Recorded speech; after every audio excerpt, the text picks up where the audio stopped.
Hello friends, स्वागत है आपका अपने यूट्यूब चैनल इंडियन पाठशाला पर। दोस्तों, आज की जो वीडियो है वो हमारे दो महाकाव्य में से एक महाभारत की संपूर्ण कथा से रिलेटेड है।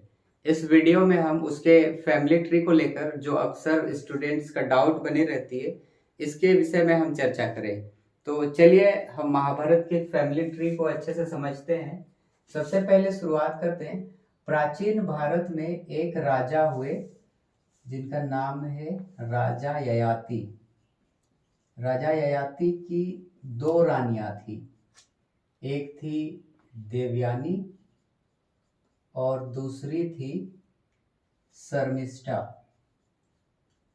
अगर देवयानी की बात करें तो ये असुरों के गुरु शुक्राचार्य की पुत्री थी और शर्मिष्ठा असुरों के राजा ऋषपर्वा की पुत्री थी। देवयानी के दो पुत्र हुए, एक हुए यदु और दूसरे हुए तुर्वसु।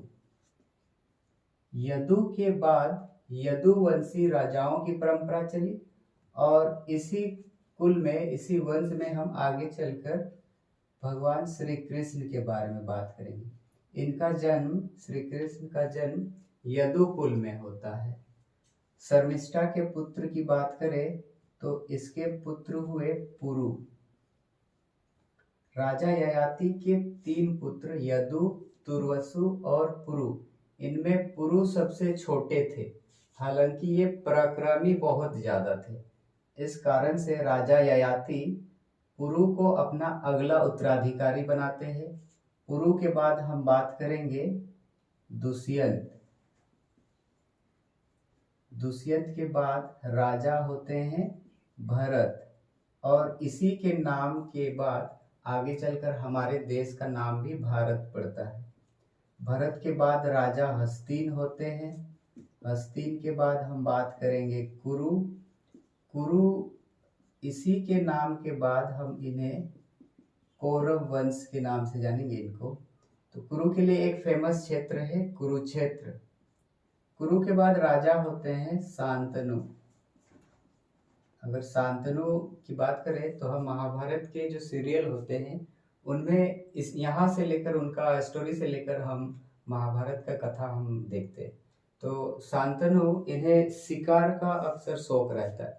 ये प्रायः शिकार करने के लिए नदी किनारे जाया करते थे। जब एक बार वे शिकार करने के लिए गए तो उनकी मुलाकात एक सुंदर कन्या से होती है और उनसे विवाह करने की बात करते हैं। वह सुंदर जो रूपवती थी वह बोलती, ठीक है विवाह करेंगे, लेकिन मेरी एक शर्त है और शर्त यह है कि विवाह के बाद आप मेरे से कभी कुछ मत पूछिएगा, कोई प्रश्न मत पूछिएगा मेरे कार्यों पर। तो इस प्रकार से शांतनु बोलते हैं बस इतनी सी बात, तो विवाह कर लेते हैं। और विवाह के बाद जब उन्हें पहले पुत्र की प्राप्ति होती है तो वह रूपवती उसे ले जाके नदी में बहा देती है। वो रूपवती गंगा थी, ब्रह्मपुत्री गंगा थी। जब एक एक करके वह 7 पुत्रों को नदी में जाके प्रवाहित करते हैं, जब 8वां पुत्र होते हैं उनसे, जब 8वां पुत्र होते हैं तो उन्हें जब वह नदी में प्रवाहित करने के लिए ले जाते हैं तो बीच में ही शांतनु जो है टोक देते हैं और बोलते हैं कि माँ होकर तुम अपने ही पुत्रों को नदी में जाके प्रवाहित कर दे रही हो। तो इस बीच शांतनु को वो बोलते हैं कि आपने तो वचन लिया था ना कि बीच में नहीं बोलने का, वचन तोड़कर आपने बहुत गलत किया। तो वह गंगा उस बच्चे को लेकर वहां से गायब हो जाती है।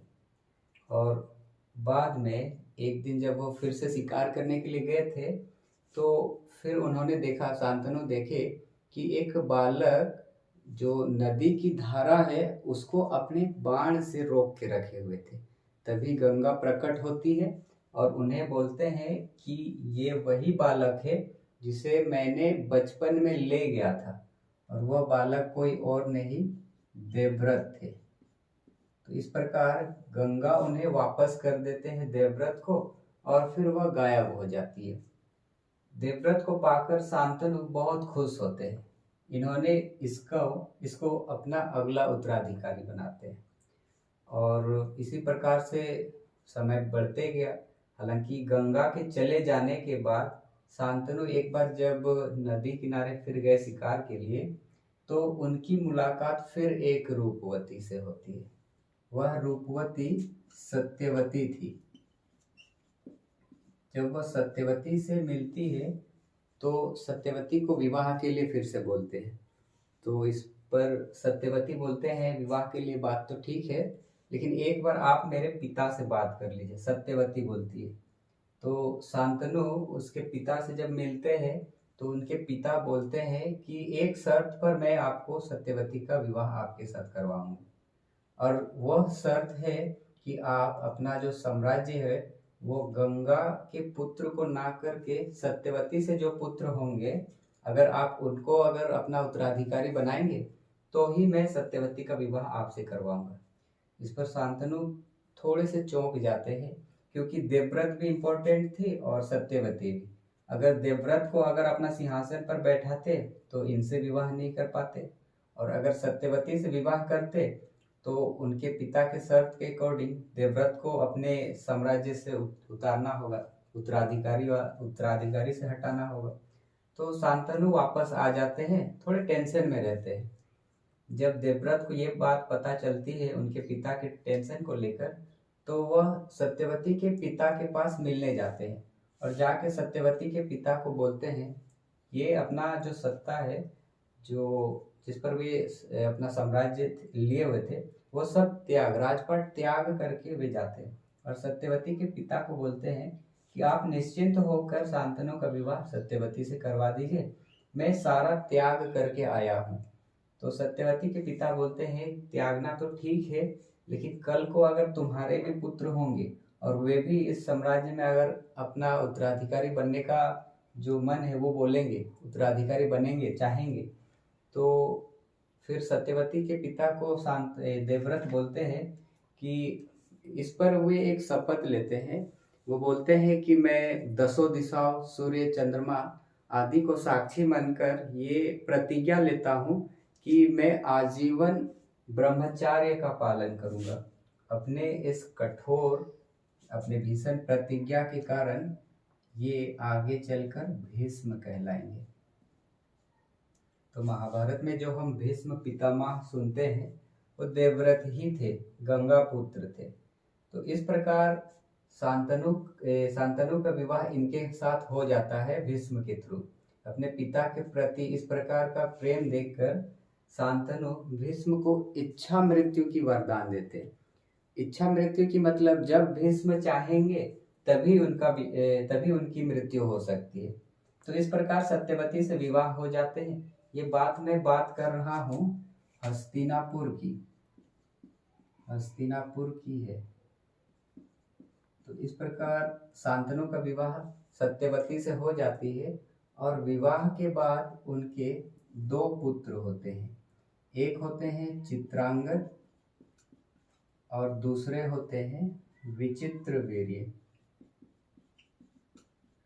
विवाह के बाद शांतनु का मृत्यु हो जाती है और इनके मृत्यु के बाद जो संपूर्ण हस्तिनापुर की जिम्मेवारी है वो भीष्म के ऊपर आ जाते हैं। हालांकि ये साम्राज्य बनते नहीं, राजा बनते नहीं, क्योंकि सत्यवती के पिता के अकॉर्डिंग इन्होंने तो शर्त ले लिया था कि कभी ये इनके पुत्र ही हस्तिनापुर के राजा बनेंगे। तो इस प्रकार वे सबसे पहले चित्रांगद को राजा बनाते हैं। हालांकि समय को कुछ और मंजूर होती है, गंधर्वों के आक्रमण में इनकी मृत्यु हो जाती है। अब इनकी मृत्यु के उपरांत देवव्रत विचित्रवीर्य को अपना अगला राजा बनाते हैं। हस्तिनापुर का अगला राजा विचित्रवीर्य को बनाते हैं और इस प्रकार से राजा बन जाते हैं। बनने के बाद अब समय जब बढ़ता है तो भीष्म को इनके विवाह को लेकर थोड़ी सी चिंतित होती। हालांकि उसी समय काशी के नरेश अपनी तीनों पुत्री अंबा, अंबिका और अंबालिका, इन तीनों का स्वयंवर रखते हैं और इन तीनों का स्वयंवर में सभी को बुलाते हैं, लेकिन हस्तिनापुर को नहीं बुलाते, इस पर भीष्म नाराजगी जाहिर करते हैं और उन्होंने क्या किया, काशी जाके तीनों राजकुमारियों को बलपूर्वक उठा के ले आए, एक प्रकार से बोल सकते हैं किडनैप करके ले आए। तो इनको काशी से ले आए और हस्तिनापुर में आकर इनकी विवाह की तैयारी करवाते हैं। इस पर इन तीनों में अम्बा जो सबसे बड़ी थी, वे बोलते हैं कि मैं साल्व राजकुमार के साथ शादी करना चाहती हूँ और उनके साथ प्रेम भी करती हूँ और साल्व राजकुमार भी मेरे साथ शादी करना चाहते हैं। आपने बीच में ही उठा ले आए, ले तो स्वयंवर में मैं उन्हीं को अपना वर चुनती। तो इस पर भीष्म जो है उनसे क्षमा मांगते हैं और अम्बा को भेज देते हैं साल्व राजकुमार के पास। जब अम्बा चली जाती है साल्व राजकुमार के पास, तो साल्व राजकुमार इन्हें ठुकरा देते हैं, बोलते हैं कि दूसरों के द्वारा जीता हुआ स्त्री हो या कोई सामान हो, मैं वापस नहीं लेता। तो इस प्रकार अम्बा ना वापस इधर आ सकती थी ना साल्व राजकुमार के पास। वो एक प्रकार से बोला जाए तो उसका जीवन अंधकारमय हो गया था, किधर जाए समझ में नहीं आ रहा था। लेकिन वापस आके भीष्म के पास आके बोलते हैं कि अब आप तुम ही शादी करो मेरे से। तो भीष्म बोलते हैं मैं तो शादी नहीं कर पाऊंगा। तो अम्बा क्या करती है, भीष्म के गुरु परशुराम के पास जाते हैं और जाके बोलते हैं कि आप ही कुछ बोलिए। तो परशुराम जब बोलते हैं भीष्म को कि विवाह कर लो, तो परशुराम को भीष्म बोलते हैं कि मैं एक शर्त, एक प्रतिज्ञा लिया था कि मैं आजीवन मतलब हमेशा हमेशा के लिए ब्रह्मचार्य का पालन करूंगा। तो इस पर परशुराम कुछ बोल नहीं पाते और इस पर अम्बा जो है बहुत ज्यादा गुस्सा हो जाती है भीष्म के प्रति। वो इससे बदला लेना चाहती थी और इस पर वह शंकर भगवान की तपस्या करती है। तपस्या के बाद उन्हें एक वरदान मिलती है और उस वरदान के थ्रू भीष्म के मृत्यु का कारण बनती है। अम्बा आगे चलकर अगले जन्म में शिखंडी का रूप लेगी। तो इस प्रकार से विचित्रवीर्य का इन दोनों से विवाह हो जाता है। अम्बा को छोड़ के अंबिका और अंबालिका, इनका अंबालिका विचित्रवीर्य से विवाह के बाद, हालांकि विवाह के बाद ही विचित्रवीर्य की मृत्यु हो जाती है और मृत्यु के बाद जो हस्तिनापुर का वंश है वो एक प्रकार से समाप्त हुए रहता है। अब अगला उत्तराधिकारी कौन बनेगा, इसको लेकर बड़ी चिंता थी। भीष्म जो कि सत्यवती भीष्म को बोलती है कि आप एक काम कीजिए, आप हस्तिनापुर के जो अगला वंश है उसको जारी रखने के लिए रिक्वेस्ट करती है। तो भीष्म बोलते हैं कि मैं तो आजीवन ब्रह्मचार्य रहने का बात बोला है, तो मैं तो नहीं कर पाऊंगा। तो सत्यवती को बड़ी टेंशन होती है कि अब आगे क्या किया जाए। तब वो मतलब सोचती है कि जब इनका एक और घटना थी, जब शांतनु के साथ विवाह नहीं हुआ था तो सत्यवती को एक ऋषि थे, ऋषि पराशर, वह एक वरदान दिए थे और उस वरदान के थ्रू उनको एक पुत्र की प्राप्ति हुई थी। तो सत्यवती का एक पुत्र थे वेद व्यास। ये वही थे जिन्होंने भगवत गीता की रचना की थी। तो सत्यवती वेद व्यास को बुलाते हैं और उन्हें बोलते हैं आप नियोग का पालन कीजिए, आप जो है मेरे पुत्र वधुओं को संस्कारित कीजिए। नियोग एक प्राचीन परंपरा थी जिसके माध्यम से एक महिला अपने संतान को जन्म का रिक्वेस्ट करती है। तो इस प्रकार जब सत्यवती इन्हें नियोग पालन करने का बात करते हैं तो वेदव्यास मान जाते हैं और सालों भर के कठोर तपस्या के बाद ऋषि वेदव्यास के चेहरे पर जो विशिष्टताएं हैं उनकी असर आ जाती है और अम्बा को बोला जाता है कि जब आप वेदव्यास को देखोगी, तो जब अंबिका वेदव्यास को देखती है तो अपनी आंखें बंद कर लेती है। अब आंखें बंद करने के दौरान उन्हें एक अंधे पुत्र की प्राप्ति होती है और वे थे धृतराष्ट्र। इस प्रकार धृतराष्ट्र अंधे पैदा होते हैं। अंबालिका को भी बोला जाता है कि जब आप वेदव्यास को देखोगे तो अपनी आंखें बंद मत करना। तो अंबालिका जब वेद व्यास को देखती है तो थोड़ी झुलस जाती है। इस कारण से उन्हें एक पीले पुत्र की प्राप्ति होती है, वे थे पांडु। तो अंबिका से पुत्र हुए धृतराष्ट्र, अंबालिका से हुए पांडु। सत्यवती क्या करती है, अंबालिका के एक दासी को भेजती है। ये सारा काम एक विशेष कक्ष में चल रहा था। सत्यवती अंबालिका के एक दासी को भेजते हैं चेक करने के लिए कि जाओ क्या चल रहा है अभी।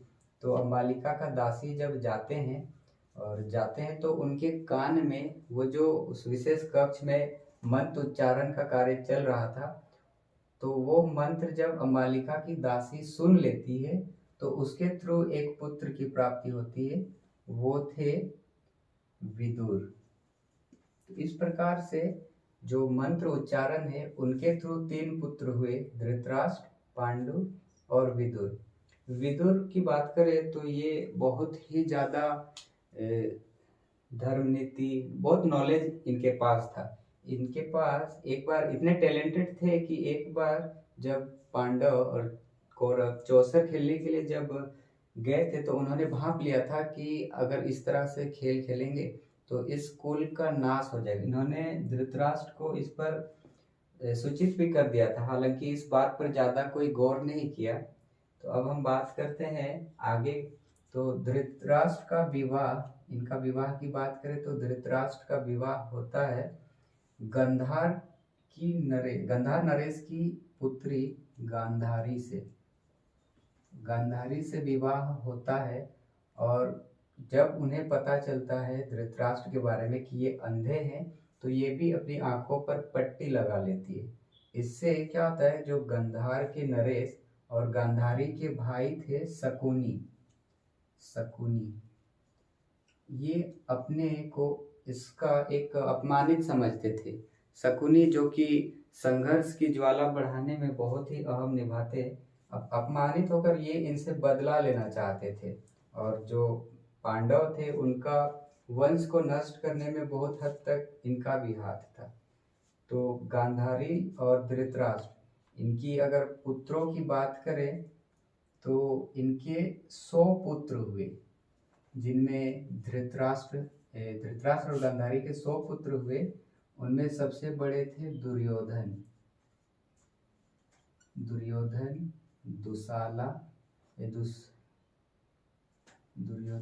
दुशासन, और एक उनकी पुत्री थी दुशाला। 100 पुत्र थे और एक पुत्री थी दुशाला, और इसका दुशाला का विवाह हुआ था जयद्रथ से। अगर हम अंबालिका और पांडु की बात करें तो पांडु का विवाह हुआ था सबसे पहले स्वयंवर के थ्रू कुंती से हुआ। कुंती, और अपना साम्राज्य को विस्तार करने के लिए इन्होंने मद्र की राजकुमारी माद्री से विवाह किए। तो इस प्रकार पांडु का विवाह कुंती और माद्री से हुआ था। एक बार क्या हुआ, पांडु अपनी पत्नियों के साथ शिकार करने के लिए गए हुए थे। अब शिकार के दौरान उन्होंने एक तीर जो है एक ऋषि को मारते हैं और उससे ऋषि मर जाते हैं। और वो ऋषि किंगडम थे, जब उनको मार देते हैं तो मरने के दौरान उन्होंने पांडु को एक श्राप देते हैं और वो बोलते हैं कि तुम कभी भविष्य में अगर अपनी पत्नियों के साथ अंतरंग, मतलब तुम अगर अपनी पत्नियों के साथ शारीरिक प्रेम करने का प्रयास करोगे तो तुम्हारी मृत्यु हो जाएगी। तो इस प्रकार उस श्राप से पांडु डर जाते हैं और इसके बाद वो उनके पत्नियों को बोलते हैं ये बात। तो अगर हम बात करें कुंती की, तो कुंती जो है, कुंती के बारे में अगर एक बात बताएं तो कुंती जब कुंवारी थी तो इन्हें सेवा का बड़ी मतलब आनंद आता था सेवा करने में। तो ये प्रायः सेवा करते थे, चाहे अतिथियों का हो या ऋषि मुनियों का। एक बार जब उनके यहाँ एक ऋषि आए थे तो उन्होंने उनका अंतर मन से सेवा की थी। तो वो ऋषि प्रसन्न होकर इन्हें एक मंत्र बताती है। उस मंत्र का उच्चारण करने से कोई भी देवता को आप आह्वान कर सकते हो, कोई भी देवता के थ्रू आप एक पुत्र की प्राप्ति कर सकते हो। तो कुंती चेक करती है सूर्य देव की, ये चेक करते हैं सूर्य देव की। जब इनका आह्वान सुन लेते हैं तो सूर्य के थ्रू उनको एक पुत्र की प्राप्ति होती है, जो कि एक पवित्र कवच कुंडलियों पैदा होते हैं कर्ण की। तो इस प्रकार मंत्र उच्चारण से सूर्य देव का आह्वान से पुत्र की प्राप्ति होती है। तो यही बात कुंती पांडु को बोलते हैं कि जब कुंवारी थी तो मंत्र उच्चारण के थ्रू पुत्र की प्राप्ति कर सकते हैं, क्योंकि इनको तो श्राप मिल चुका था एक, तो उसके थ्रू तो अब पुत्र पैदा नहीं किए। तो पांडु इस पर बोलते हैं ठीक है। तो कुंती देवताओं का आह्वान करती है, और आह्वान में सबसे पहले उन्होंने धर्मराज का आह्वान किया। तो धर्मराज के थ्रू उनके पुत्र हुए युधिष्ठिर। धर्मराज का आह्वान के थ्रू उन्हें युधिष्ठिर हुए। फिर पवन देव का आह्वान से भीम पैदा हुए, और इंद्रदेव का आह्वान से अर्जुन। इस प्रकार अपने 3 पुत्रों को कुंती जन्म देते। माद्री की बात करें तो कुंती बोलती है कि तुम भी उस मंत्र के थ्रू अगर सच्चे मन से अगर उस मंत्र का उच्चारण करो तो तुम भी पुत्र की प्राप्ति कर सकती हो। तो इस प्रकार वह मंत्र इसे भी सुना देती है, सिखा देती है। और माद्री भी जब उस मंत्र का उच्चारण करती है वह अश्विनी कुमारों का उच्चारण करती है, और उनके थ्रू 2 पुत्र पैदा होते हैं, और वो हैं युधिष्ठिर, भीम, अर्जुन, नकुल। एक हुए नकुल, एक हुए सहदेव। इस प्रकार से पांडव के कुल 5 पुत्र हुए, यही पांडव कहलाएंगे।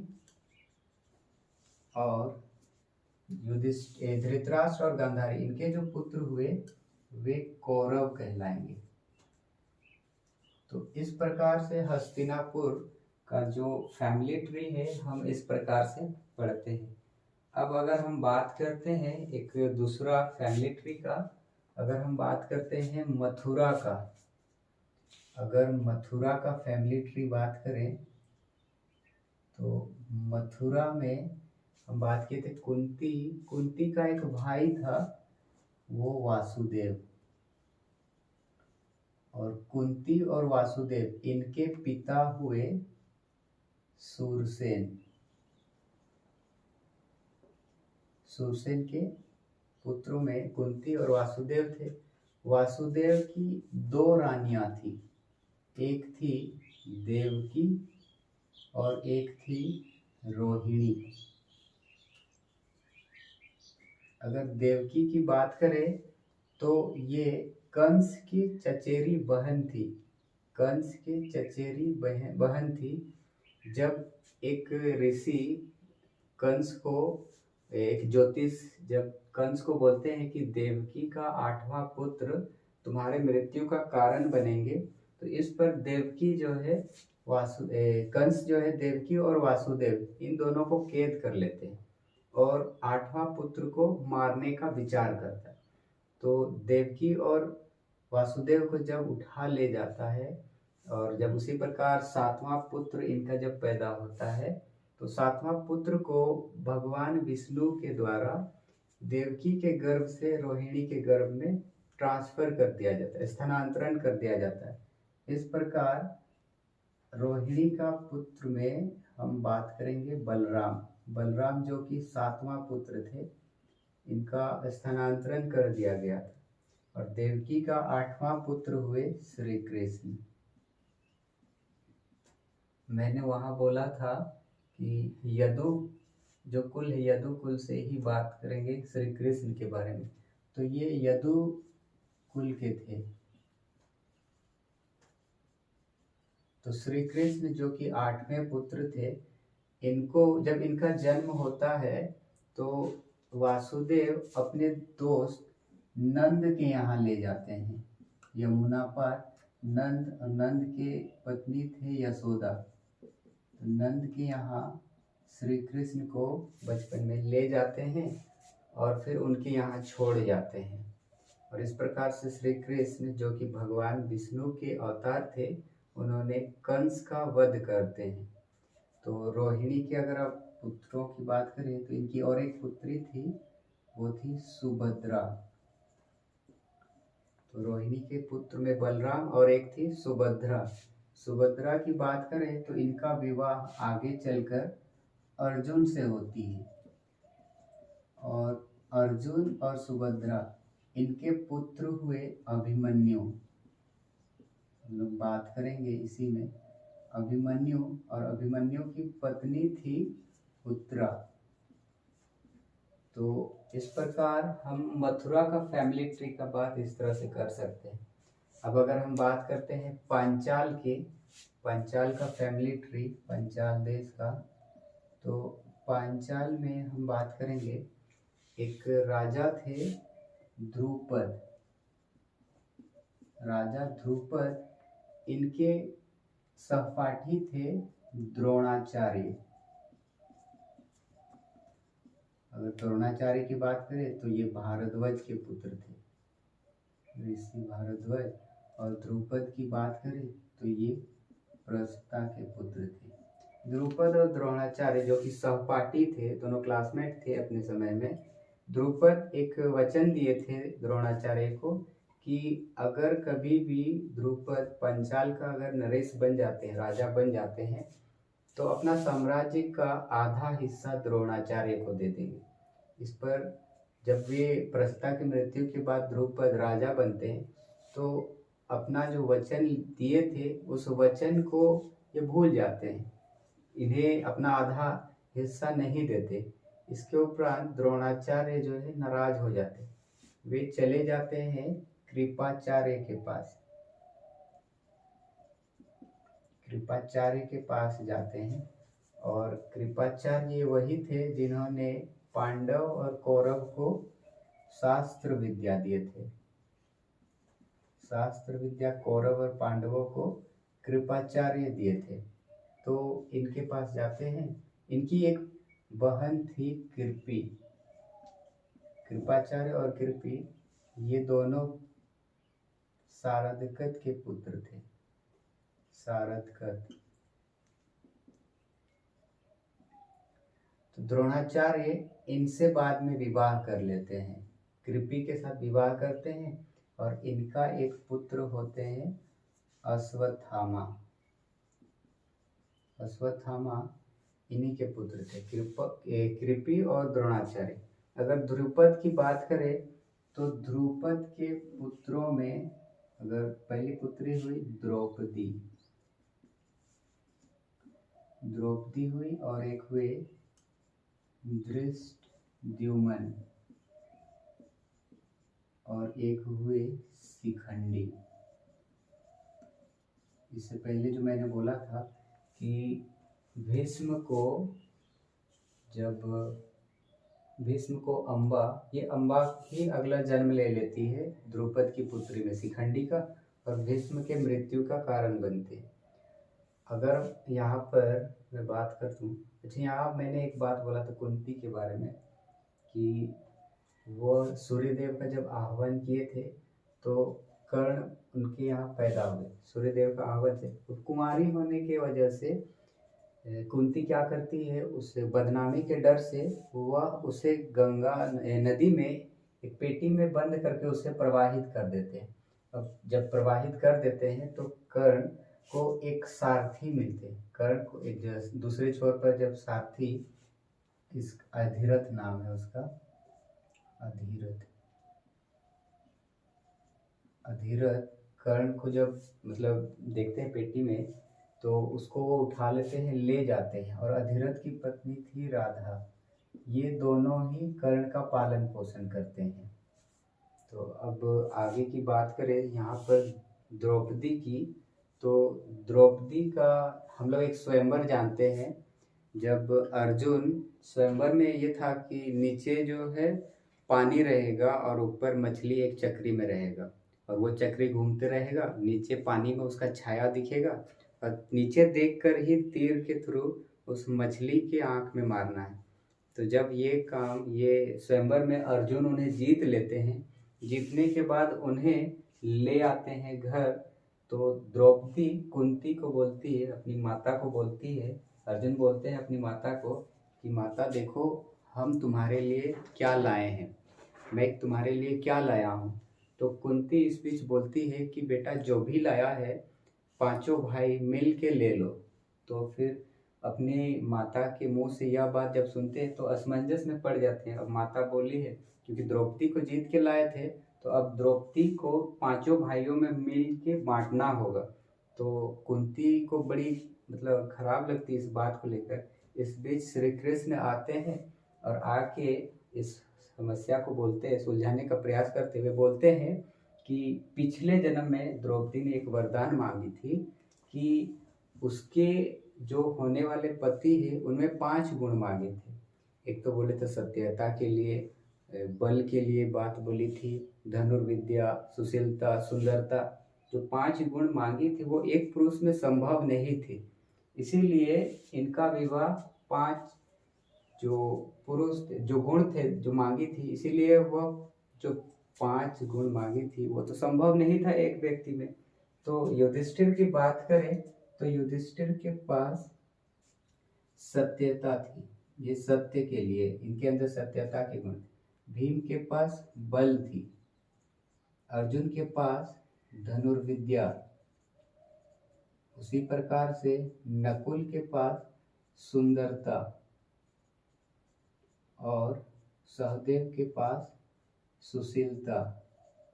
तो ये गुण इन 5 भाइयों के पास थे। तो इस प्रकार से जो पिछले जन्म का जो वरदान मांगी थी वो यहाँ आके पूरी होती है। अब 5 भाइयों के साथ विवाह हो जाता है। अब 5 भाई जब मिलते हैं, मिल के बांट लेना जब बोली थी, इस दौरान इनके अगर पुत्रों की बात करें तो द्रौपदी और युधिष्ठिर इनके थ्रू एक बालक का जन्म होता है, वो है प्रतिविंध्य। तो द्रौपदी और युधिष्ठिर इनके पुत्र हुए प्रतिविंध्य। उसी तरह से द्रौपदी और भीम इनके भी एक पुत्र हुए, वो है सुतसोम। युधिष्ठिर, भीम, अर्जुन, अर्जुन के एक पुत्र हुए श्रुतकर्मा। युधिष्ठिर, भीम, अर्जुन, नकुल, नकुल से एक पुत्र होते हैं शतानी। और उसी प्रकार से लास्ट में युधिष्ठिर, भीम, अर्जुन, नकुल और एक सहदेव। सहदेव के थ्रू एक पुत्र हुए श्रुतसेन। तो इस प्रकार से अगर हम संपूर्ण महाभारत की बात करें तो इसके फैमिली ट्री में इस प्रकार हम बात करेंगे। इसी में हम एक और बात करेंगे भीम का। भीम जब वन में थे तो भीम का विवाह हिडिंबा नाम की एक राक्षसी से हुई थी, हिडिंबा। और हिडिंबा के पुत्र हुए घटोत्कच। तो इस प्रकार अगर इन घटोत्कच का मृत्यु जो है वो महाभारत के युद्ध में हो जाती, साथ ही इनका भी मृत्यु महाभारत के युद्ध में हो जाती है। तो आई होप आपको ये वीडियो पसंद आई। अगर अच्छी लगी तो इसे लाइक, कमेंट और अपने दोस्तों को शेयर जरूर करें। साथ ही इसी तरह के वीडियोज़ के लिए आप इंडियन पाठशाला यूट्यूब चैनल को सब्सक्राइब जरूर करें। Thank you.